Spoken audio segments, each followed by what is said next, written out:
ایسے ہو جائیں جیسے مولا کا فرمان ہے، زندہ رہو لوگ تم سے ملنا چاہیں، مر جاؤ لوگ تم پر گریہ کریں۔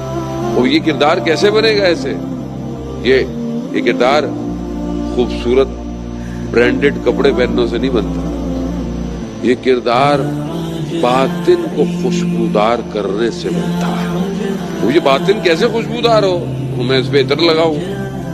ہاں، اس پہ عطر لگاؤ رات کی تنہائی میں تہجد پڑھنے کا۔ وہ رات کو کھڑے ہو اس کی بارگاہ، جب تم تنہا اس کی بارگاہ میں کھڑے ہوگے تو خود تمہارا باطن متوجہ ہوگا تمہارے اندر پرابلم کیا ہے، تمہارے اندر مسائل کیا ہیں۔